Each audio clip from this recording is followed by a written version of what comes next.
and we're going to kick off with a keynote on the future of money. So it really is about looking forward. We're going to have a future stargazing session this morning, and someone who doesn't need a lot of introduction to other than to say he is a world-class expert in his field, has come to South Africa to talk to us.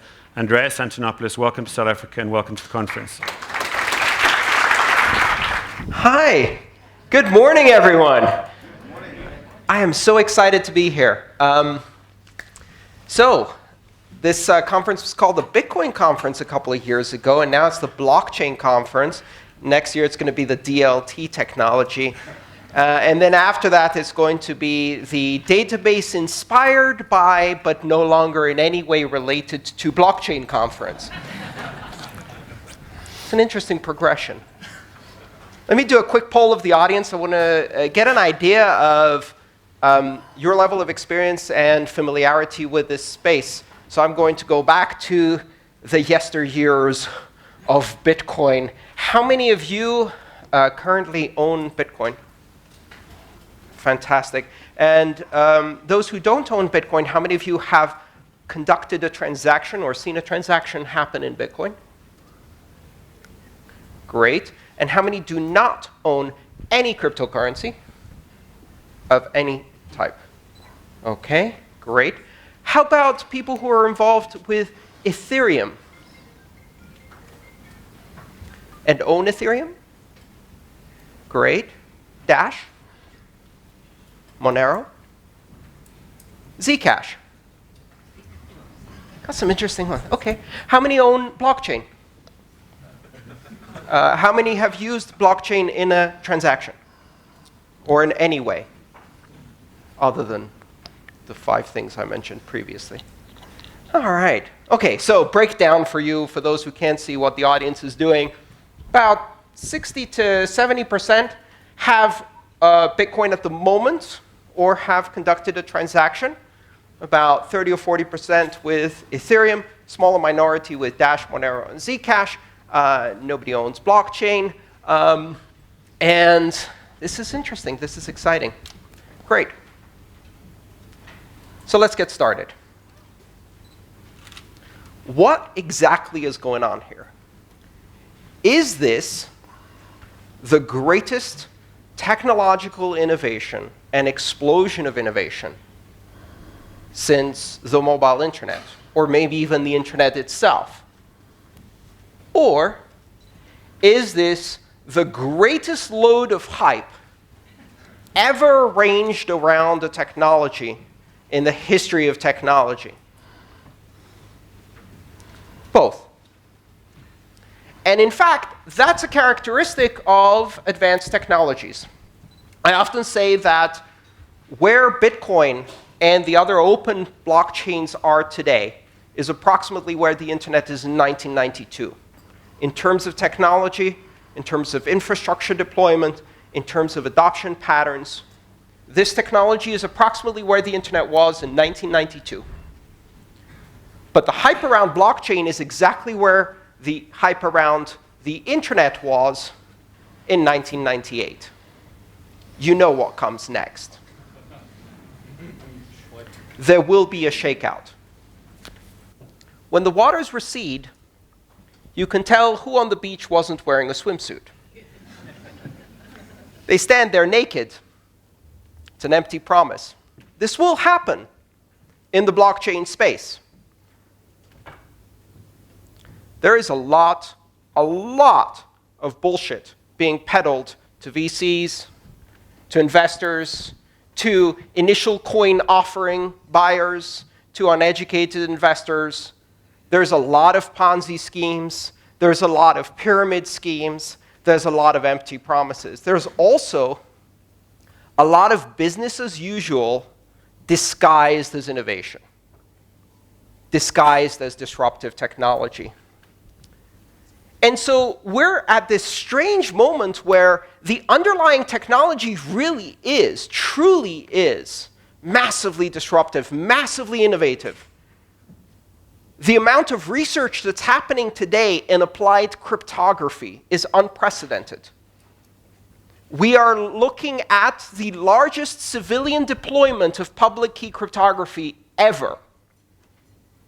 Because it turns out that people only protect keys when those keys are attached to value, and nothing teaches someone security fast enough than having their Bitcoin on a Windows machine. Holding your own Bitcoin very quickly changes your attitude towards information security. You didn't care about your photos. Some didn't even care about your sexy photos. You didn't care about your location, the fact that everything you do was tracked. You didn't care about posting your entire life on Facebook. You used the same password, password1234, on 17 different sites. You didn't know what two-factor authentication was, and then Bitcoin happened. And suddenly you're on a steep learning curve and getting better every day. Now you're telling your friends about two-factor authentication, and you're horrified to remember how you used to practice security, because storing value has this unique ability to focus your mind on the aspects of security that matters. So this technology is driving this groundswell of security awareness. It's driving the most incredible research in applied cryptography we've ever seen. Some of you are probably quite technical. You're involved in computer science. You've seen what's happening here. Nobody thought that we would be doing applied Schnorr signatures. Nobody thought we'd be looking at advanced elliptic curve applications. Nobody thought we'd be doing things like ring signatures and range proofs for confidential transactions. The state of anonymity and privacy is advancing rapidly. We're building a whole new world in terms of cryptography, and this is applied cryptography on the largest cryptographically secured network the world has ever seen. That's not business as usual. It's highly disruptive. Now, out of that came this fantastic saying: blockchain is the technology behind Bitcoin, which is incorrect. Blockchain is one of the 4 foundational technologies behind Bitcoin, and it can't stand alone. But that hasn't stopped people from trying to sell it. Blockchain is Bitcoin with a haircut and a suit that you parade in front of your board. It's the ability to deliver a sanitized, clean, comfortable version of blockchain, of Bitcoin, to people who are too terrified of actually disruptive technology. And so you get into this very strange world where the words no longer mean anything. Can you define blockchain for me? I think a few people in this room could probably define blockchain, but the real challenge would be, can you define blockchain in such a way that I can't do search and replace with the word database and still make that sentence work? Because that's the challenge. If what you're doing is a database with signatures, it's not interesting. It's boring. What is the essence of Bitcoin? It's not blockchain. The essence of Bitcoin is the ability to operate in a decentralized way without having to trust anyone. The essence of Bitcoin is to be able to use software to authoritatively, independently, without appeal to authority, verify everything yourself. You don't trust the other nodes you're talking to. You assume they're lying. You don't trust the miners.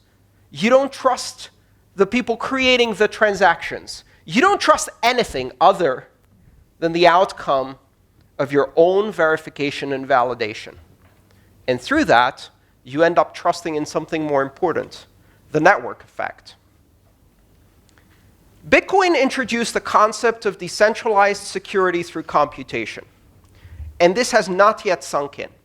What Bitcoin does is it allows you to replace a security model that is based around concentric circles of access and control with an institution in the center, with a security model that is inside out, open and accessible to everyone, a security model that is based on market forces and game theory It is the first market-based security model, where a series of incentives and punishments ensure that the ultimate result is you can trust the platform itself as a neutral arbiter that is not controlled by anyone, without third parties, without intermediaries.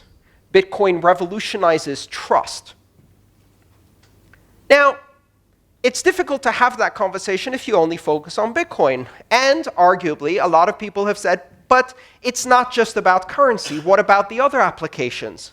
And it's not just about Bitcoin. What about the other blockchains? And so in that sense, the term blockchain means something. But only if you define it very, very narrowly.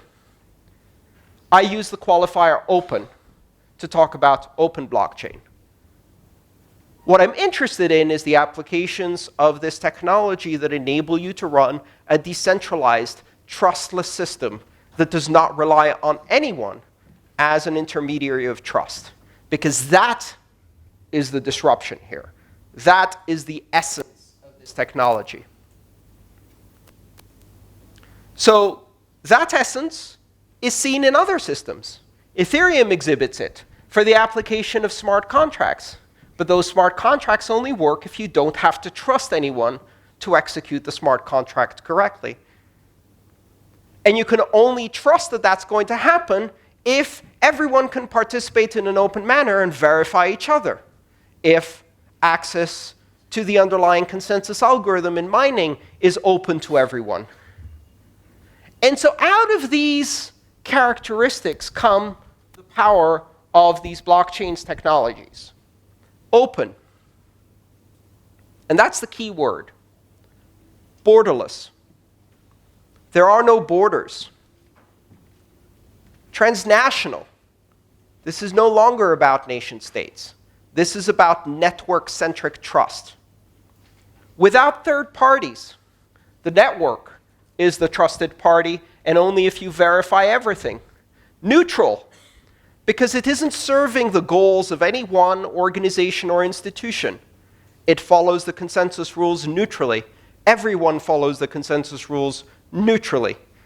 Your transaction, there's no such thing as a good transaction or a bad transaction, a valuable transaction or a spam transaction, an authorized transaction or an unauthorized transaction, a legal transaction or an illegal transaction. In these systems, there is only a valid or an invalid transaction based on the consensus rules, and it doesn't matter who the sender is, who the recipient is, or what the value or asset or smart contract that's being executed is. Neutrality, radical neutrality. And, of course, censorship resistance. The ability to ensure that in order for the system to be open and borderless and transnational and neutral, it must be able to defend these properties by making it impossible for any actor, or even several colluding actors, from censoring, disrupting, blacklisting, restricting, seizing, freezing transactions, users, countries from participating in this network. Those are the important characteristics of these new, open, decentralized systems of trust that do not depend on institutions. So, what I'd like to equip you with is a set of criteria to understand when you are being presented with something, perhaps to invest, or to be employed, or to engage in some way. And it calls itself a blockchain, or a distributed ledger, or one of these other names that are coming out. How can you tell? Blockchain or bullshit? They both start with a B. What's the difference? If you can replace the word blockchain with database and the brochure reads the same, it's business as usual. It's not decentralized. It's not borderless, neutral, censorship resistant, open. It reestablishes trust in intermediaries. It's just a database. And that is not disruptive. The idea that we're going to take this technology and use it to improve the operating margins of centralized institutions of trust so that they can continue business as usual, I'd say it's abhorrent, but that's a strong word. It's just boring. Really, really boring.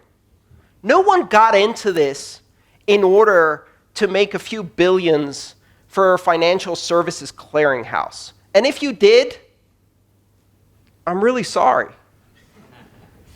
That's boring. What's really exciting is the possibility of fundamentally changing the way we allocate trust on this planet, opening up the ability to collaborate, transact, engage on a global level with everyone. Simply by means of downloading an application, you can become part of a giant platform of trust that doesn't care who you are or where you came from, that doesn't require permission to participate or innovate, where a 12-year-old JavaScript programmer has the same influence as power as JP Morgan Chase. More, in fact, because they're doing open source and feeding into a community of collaboration that is creating a tsunami of innovation. Taking this technology and using it to strengthen the same centralized institutions so that they can improve their bottom line is boring. That is not what blockchain is. That's just a database. And it doesn't change anything. In fact, there are some rather disturbing possibilities in this model. Let's think about it for a second.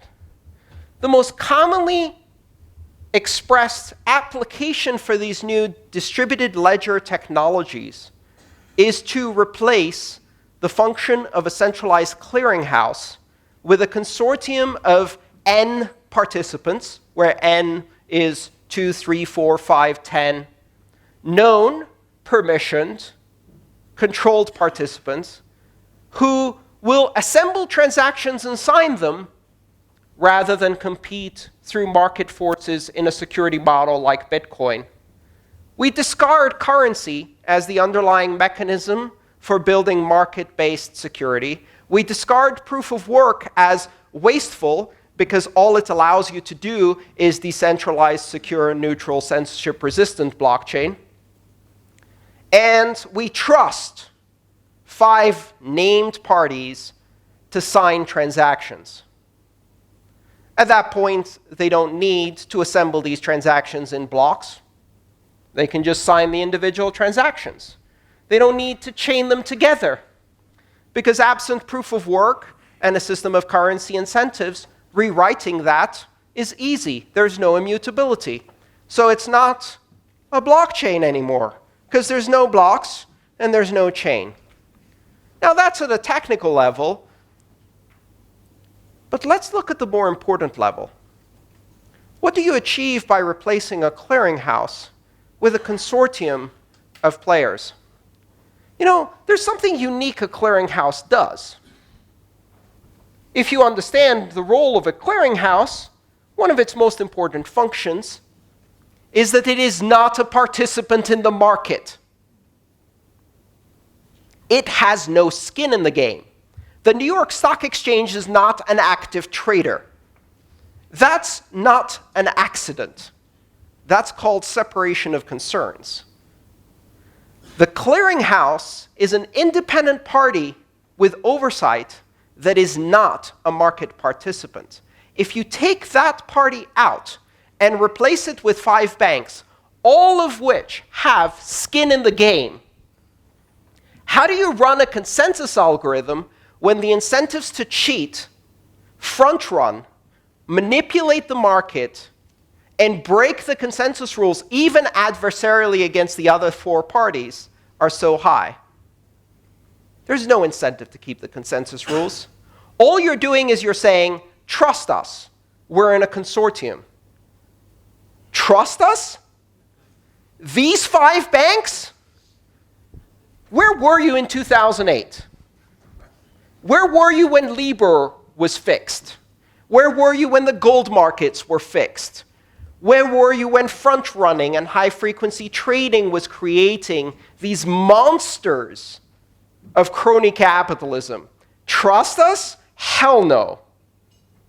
Removing the clearinghouse and replacing it with, what's the word? It's not consortium. Cartel, that's the word. With a cartel of the same market makers who have manipulated and compromised every market in history, and doing that in a way that closes this from transparency, that's not a recipe for efficiency, immutability, security, transparency. That's not a blockchain. That's a bullshit. It's a very profitable bullshit. It requires you to have confidence in the game. A con game, as it's known. Be careful what you evaluate when you see these technologies taking something whose fundamental purpose is to remove trusted intermediaries and create an open, borderless, neutral system, and turning it into a tool for a bunch of untrustworthy trusted parties to manipulate markets is going to be a disaster. And they're going to do it. I have some consolation in the fact that their keys will leak. Because when you centralize a system, you have to keep the security of those 5 keys. And none of them have ever managed to do that. All of the companies involved in this brave new business-as-usual space have been hacked, breached, leaked, whistleblown a dozen times. They can't keep information secure. No one can.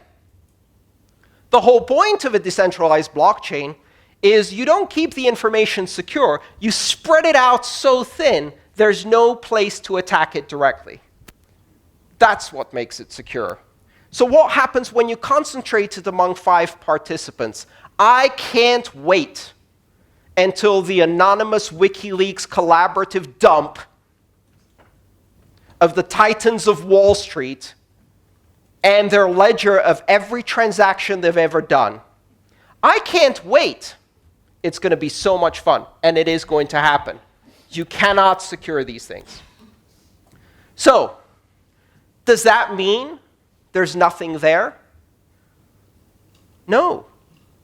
Again, we go back to the other side. There is an incredibly promising technology. And that technology is based on an architecture of openness.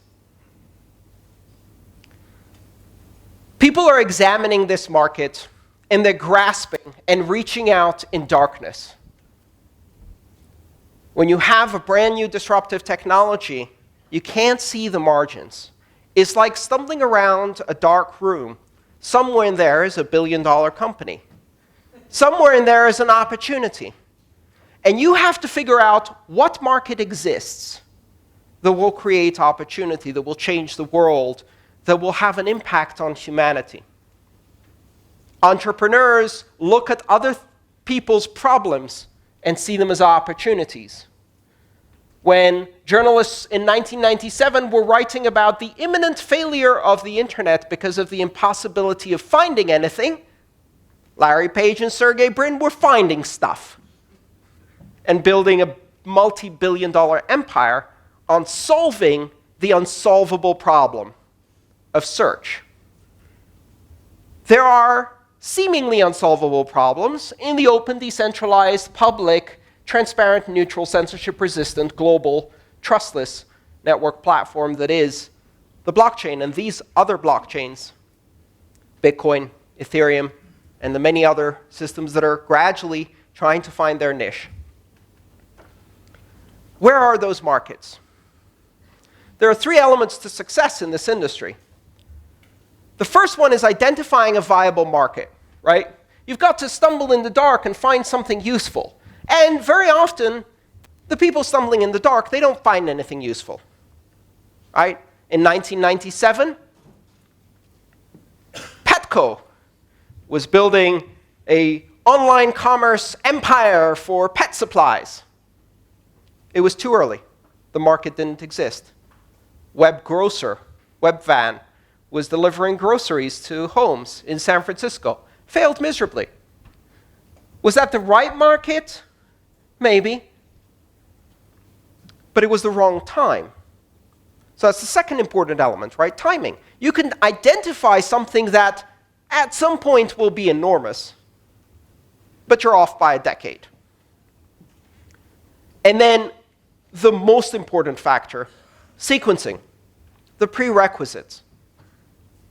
Why did Facebook not happen in 1992? You didn't have enough density of adoption. You didn't have mobile devices that were permanently connected. You didn't even have home-based internet that was permanently on.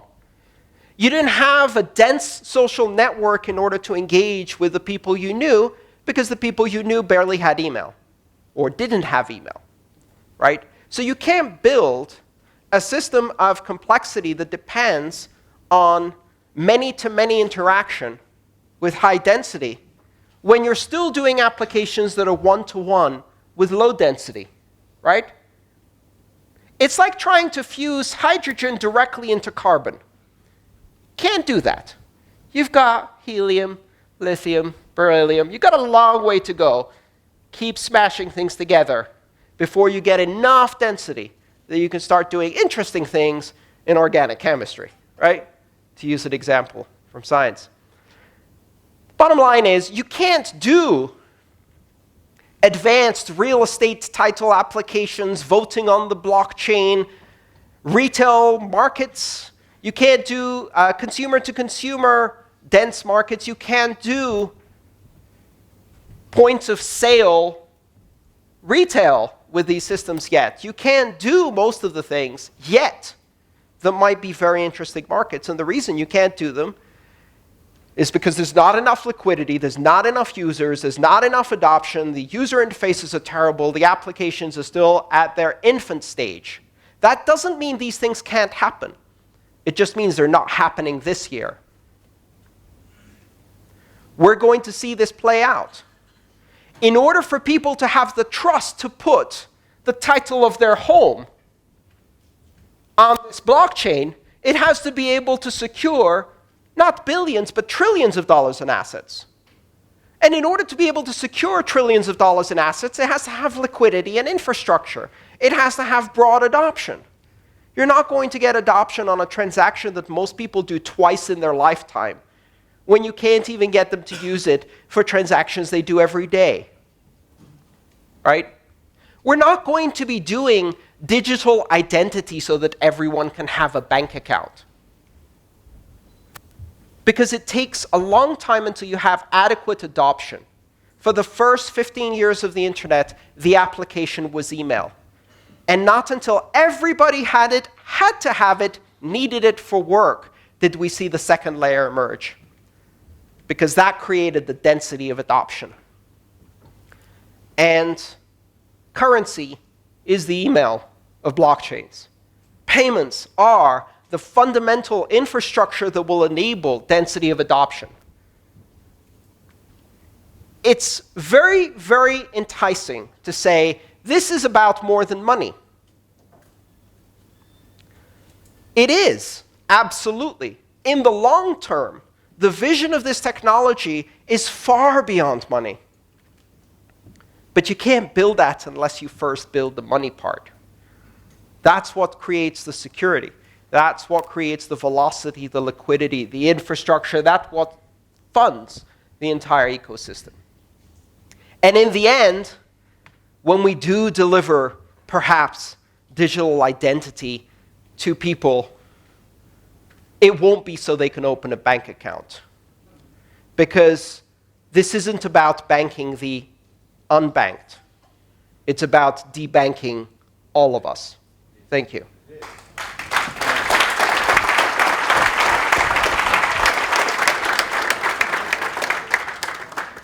Andreas, we're going to open up for questions. There are roving mics. If I can just ask you to please wait till you get the mic, because otherwise it's not going to get picked up by the cameras.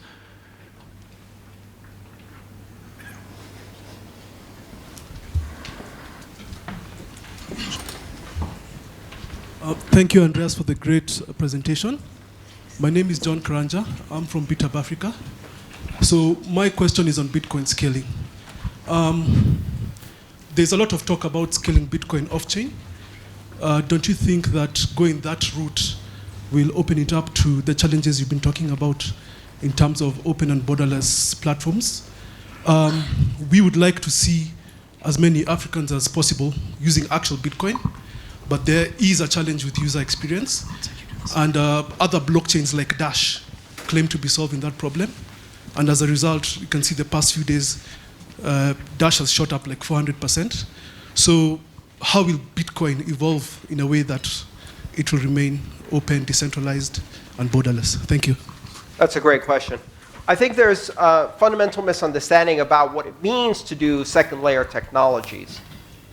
To use an analogy, it's almost as if a lot of people in this ecosystem are saying, we can't do TCP, we're too invested in IP, and I don't want to leave the IP space and start doing this second-layer TCP stuff. TCP is IP, and second-layer blockchain scaling solutions are Bitcoin. If you're doing Lightning Network or using Tumblebit or any of the other platforms that are being suggested as second-layer channels for very rapid, high-scale, low-cost transactions between participants, what the participants are exchanging is Bitcoin transactions. Not only are they exchanging Bitcoin transactions, but these second-layer technologies are fundamentally trustless. You do not need to trust the other party. You do not need to trust any of the hops in between in this routed network. Better yet, by keeping it off-chain, you not only achieve scale, you achieve enormous privacy. Because these transactions are onion routed in such a way that every participant in the route only knows the previous hop and the next hop, and they don't even know if they are the source or destination. Second-layer technologies offer us a way to scale dramatically, and they're not replacing on-chain transactions. They're magnifying the scale of on-chain transactions by a factor of 100 or 1,000 or even more. And so we will need to also scale on-chain transactions. Now, this is hard to do. And the reason it's hard to do on Bitcoin is because no one's in charge. And that's a feature, not a bug. If someone was in charge, they could make easy changes. But the consensus rules in Bitcoin act as a constitution that requires a super majority to modify, especially to modify the fundamentals, where you won't find easy consensus. That is deliberate.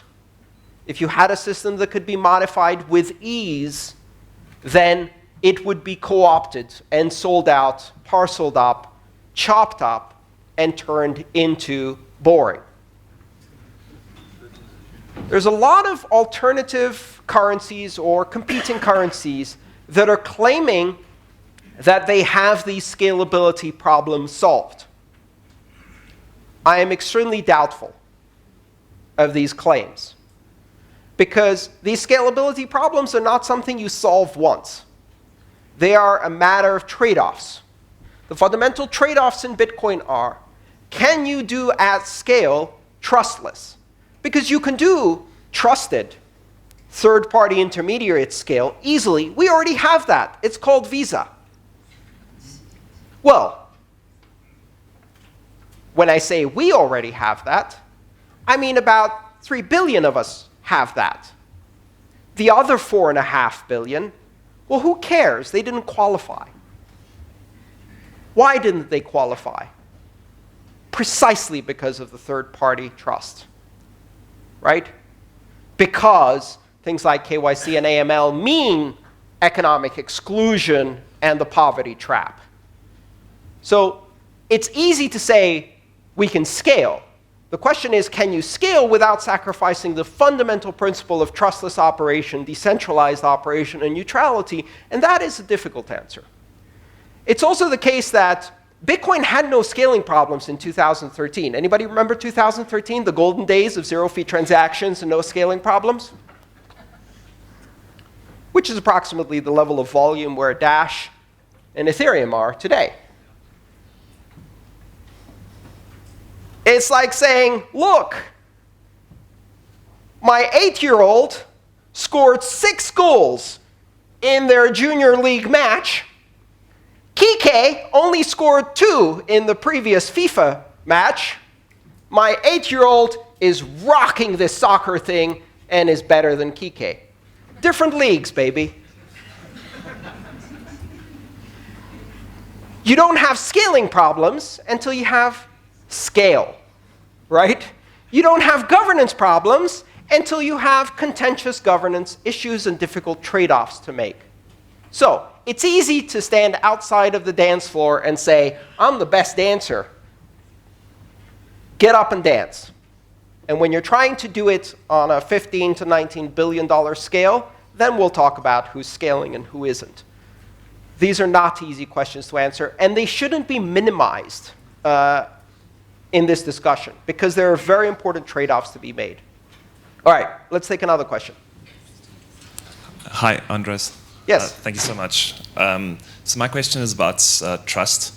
And I'm fully with you that you say Bitcoin, one of the sort of central innovations here is that it's trustless. And then it seems a little bit strange to me that you then say there's a revolution in trust because this is trustless. And it seems to me that a more accurate way of phrasing that might be like there's a revolution in self-reliance.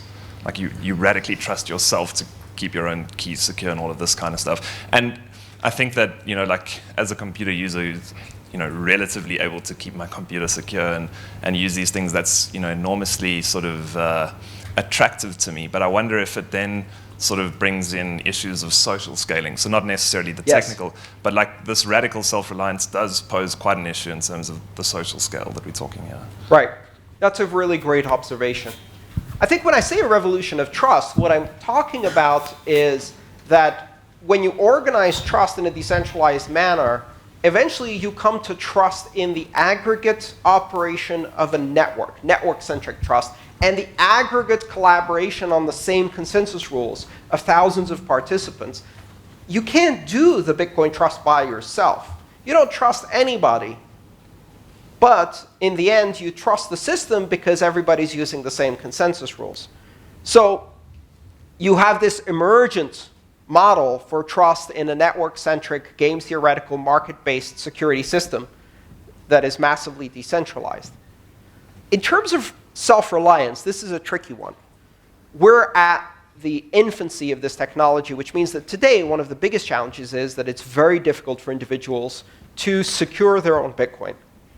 And in many cases, that leads people to rely on third parties and get doxxed, right? And concentrate all of their funds in one big, shiny honeypot that is an irresistible target. And as I like to say, there are 2 types of centralized exchanges in this world, those that have been hacked and those that will be hacked. So that's a problem. Now, you can look at that and say, that's a problem that's insurmountable, and write an article about it, just like those journalists did in 1997. Or you can say, that's a problem that if I solve with simple-to-use, easy-to-backup devices like, say, hardware wallets, and take the cost of that down, or embed it in a smartphone, or build it as a trusted chip, or make it into a necklace, and make it so cheap that you can buy this device for $1. Now, that's a billion-dollar market, right? Making Bitcoin easy to secure in an individual, empowering way that doesn't require you to centralize your assets, that's a billion-dollar project. And I think what we're seeing is the rapid development of exactly that. So, is it easy? Absolutely not. Most people who have Bitcoin, OK, let's do a quick poll. How many of you who have Bitcoin are absolutely comfortable that your Bitcoin is secure? I'm not raising my hand. That's just asking for trouble, right? That's tempting karma. I am reasonably certain that I have managed to maintain my security for the last 5 years. And I have a master's degree, which was mostly focused on information security. That's not the level that most people will have. So how do you make it easy for everyone? How do you make it seamless? How do you make it transparent? How do you make it invisible? There are great companies that do just that. I like to tell people I sent my first email in 1989. My mother sent her first email in 2009, 20 years to the day after that. Sending my first email involved downloading mail software from the BSD distribution, compiling it with a compiler on a Unix command line, firing it off, setting up a mailbox, attaching to a remote store and forward UCP copy server, sending the email, waiting 3 days for it to traverse the internet. Elapsed time, 6 hours of highly complicated computer science. My mom went swish on her iPad, right? That's the skills gap. So how do we make it so that securing your Bitcoin is swish? And the company that solves that, and it is solvable, and makes it intuitive, reflexive, that company is going to be very successful. And I think there are a lot of companies competing for exactly that. So you're right. We're not there yet. That's why I say we're in the internet of 1992. There's no DNS. There's no web. You use Archer and Gopher to get information. Sending an email is an exercise in frustration, and you have to compile all of your software, right? Still 2 years away from Netscape. That's where we are. And that means that for now, this is not going to be a broad-based phenomenon. It is going to be something that it requires a lot of technical skill. We are not the early adopters. Those of us who are involved in Bitcoin, we are the lunatic fringe. The early adopters are 5 years out, right? That's what it means to be involved in this space, and it's OK. If your friends are making fun of you, you're probably doing something interesting. All right, maybe one more question? Yeah, we can take another. Thanks, Andreas. Thank you. I really enjoyed the testimony you gave to the Australian Senate, and I thought that was excellent. And in it, you mentioned and warned against the dangers of custodial accounts. Yes. And at that point, I realized that all of my cryptocurrency was actually locked up in custodial accounts, and by implication, it wasn't mine because I didn't have the private keys. Yes. How do you, in practice, use Bitcoin both as a long-term store of value and as something that you transact with between all the options available, paper wallets, potentially custodial accounts, other kinds of online wallets, etc.? How do I personally use that? Yeah, and how would you recommend one actually goes about in practice using it? OK. Since 2013, the maximum amount of time I have left currency, crypto or fiat, on an exchange is 15 minutes. I transact weekly, sometimes more often. I don't day trade. That's not my purpose. I use it as a working currency. I get paid in Bitcoin. I get paid in Ethereum. I use these currencies to pay my bills, to live. I live in the Bitcoin community. And so I have to transact. And I often have to exchange because I can't always buy the things I want with cryptocurrencies. How do I exchange? In and out. In, 3 confirmations, sell, ACH, or bank transfer out. I don't even leave fiat on exchanges. I don't trust them to hold money. I don't trust banks to hold money. How am I going to trust a 2-year-old startup that has 6 employees? Are you kidding me? So I don't leave money on exchanges. Now, that's difficult to do if you're day trading. And if you're day trading in this environment with these, these assets of great volatility, I mean, you're a brave person. Now, how do I use it? Most of my holdings are in tiers. So think of it as warm or hot to cold all the way down to deep freeze, right? On the cold side, I hold a small amount, honestly, because this hasn't been a most profitable idea, jumping into an untested technology and not getting paid for a couple of years. But anyway, I have a whole small amount of Bitcoin that I hold in deep cold storage. That means that they're held on keys that are not instantiated on any device, that exist in such a way that they're encrypted with a memorized passphrase, which I have also communicated to people who might become my heirs so that they don't get lost with me. And that's cold storage. Then I have an intermediate tier, which is on a hardware wallet, actually several hardware wallets. Again, pin protected, passphrase protected, backed up with mnemonic phrases. And then I go to the warm tier, right? I have a small amount of operating cash that I use for my businesses to pay subcontractors, et cetera, et cetera. Those are in multi-signature, either multi-signature, multi-party wallets, meaning there are other people who are required to consent, or multi-signature, multi-factor wallets, in which case I'm the only party, but I have several devices that need to sign independently in order to exercise a transaction. And finally, I have my hot wallet, which is in my back pocket, and is, at the moment, mycelium. I keep a couple $100, mostly for the purpose of giving everybody a Bitcoin as if I'm the Oprah of cryptocurrencies. You have a Bitcoin, and you have a Bitcoin. Well, actually, a millibit, because things are going well. A millibit for you and a millibit for you. So, to answer your question, I have tiers. And I never keep on my hot wallet more than I'm comfortable keeping in cash in my physical wallet as fiat. And I often have to move things around in order to manage it. So far, I have only lost Bitcoin through my own stupidity. Like, for example, misplacing a backup and then trashing my phone. I've lost small amounts, like less than $100. I've never been hacked.